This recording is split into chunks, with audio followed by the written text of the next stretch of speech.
Several years ago, this 6.3 got into my friend's hands.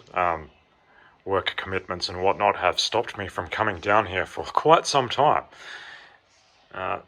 He's actually rebuilt this engine completely from top to bottom and is almost at the stage of starting it up. It can be cranked, of course, but he hasn't sourced a fuel pump yet, or is in the process of rebuilding one. For anyone familiar with the 300 SEL 6.3, you'd know that those fuel pumps cost an arm and a leg, and possibly a second leg as well. So the interior is still as it was, but obviously he has cleaned it up to the best of his ability. It will need new leather at some stage, because that's not going to pass registration like that. But it's not bad for such a old bloody car. Body is pretty good. He's done a good job cleaning it up, but obviously he's going to paint it at some stage. As far as being an MB enthusiast working on one of these cars, this is taking it up to another level.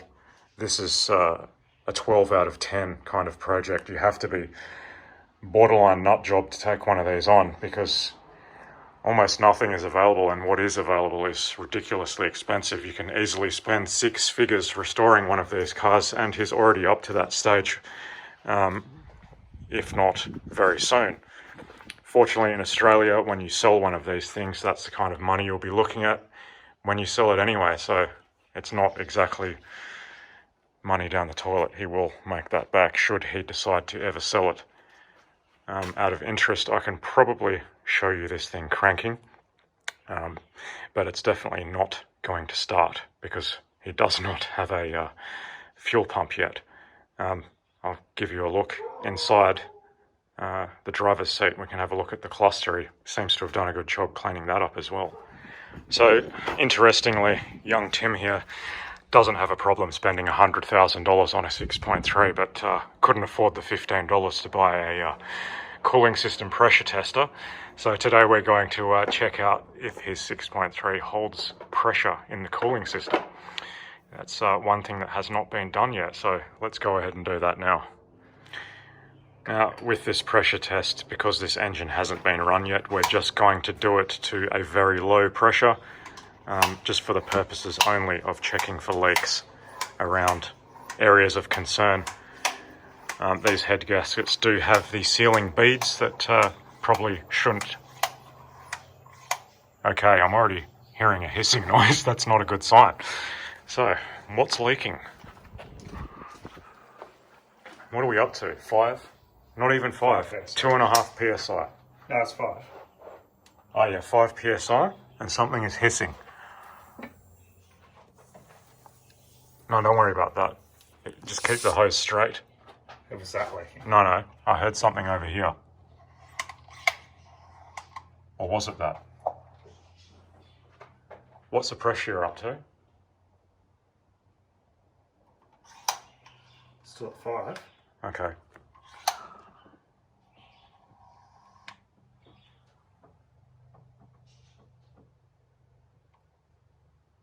Main areas of concern were the thermostat housing here at the bottom, because there's a bit of moisture under there. Yep. And the capillary tube for the temperature That's gauge. on the other side. Yep. And where in God's name is that? Where down those there. Sensors are. Down there. Yeah. Is that it? On the edge of the cylinder head down there with the other 3 holes? Yeah. Yeah, okay. I don't see any wetness there. But we are only at 5 psi. Okay. Might go a bit higher. The idea is to actually get to a certain pressure and then leave it for 15 minutes and see how much has been lost. You won't necessarily see water unless it's a really bad leak. Okay, we've got this leaking now. You've got to hold that hose straight. Unfortunately, it is a Chinesey tester, and that's what you expect with Chinesey junk. You've got to make it work. because it doesn't necessarily work as designed unless you make it do so.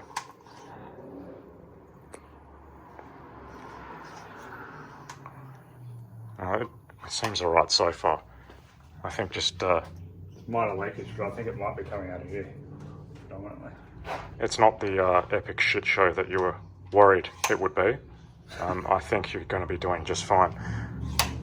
We'll just get that hose in a rested state where it's not constantly pissing out, and we'll just see if any pressure is lost after about 15 minutes. The other one's leaking as well, a little bit. It's just a small amount out of there. Where's the leak? Just at the bottom of this housing. You'll be able to see it from this angle. Okay, yeah, I can see liquid down there. So where is that leaking from? The actual hose connection? It's leaking from, there's a seal ring, copper seal ring between the actual thermostat insert and this housing. Right, and this is the fuel injection pump, yes? Yeah. And that has been remanufactured, that thermostat. It has been, yeah. So that needs to be rectified. And that other one's, there's a drop that's come out of there. It's not much. That's it, that coolant temperature capillary tube, yeah? That's right. I can't see it from here. It looks dry from here. Yeah, it's at the bottom. Oh, right. Yeah.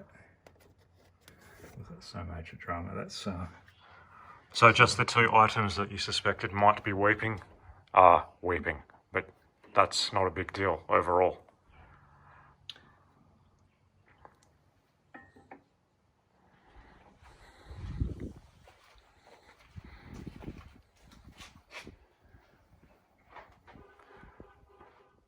So here I am in the driver's seat of a 300 SEL 6.3.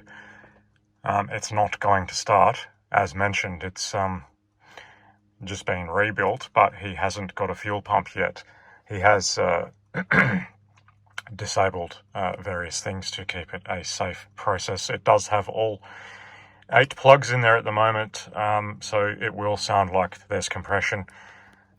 When you try and crank it with no spark plugs, it just sounds like a spinning electric motor. There's nothing exciting going on there. So without further ado, let's see what a brand new rebuilt 6.3 sounds like cranking.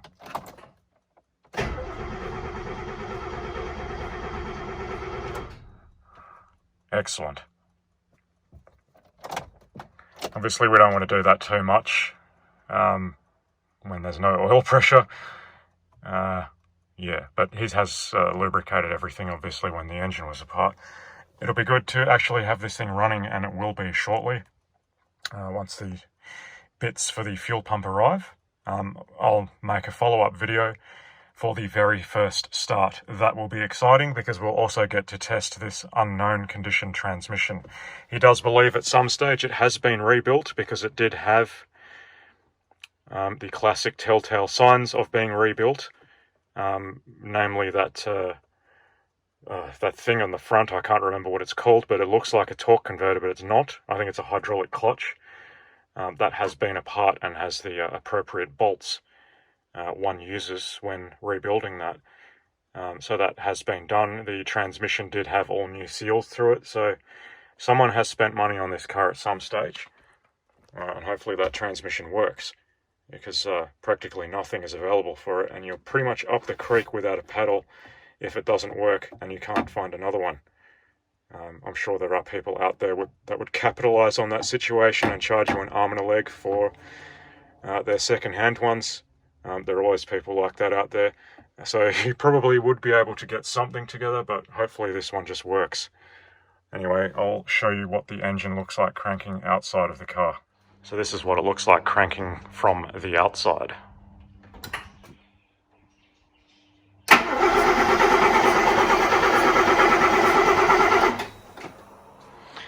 And holy crap, that sounds like a ship engine turning over. There's some seriously deep, bassy, booming sound coming from that engine or exhaust area. That's going to sound like some kind of beast awakening when that actually starts for the first time, which won't be much longer.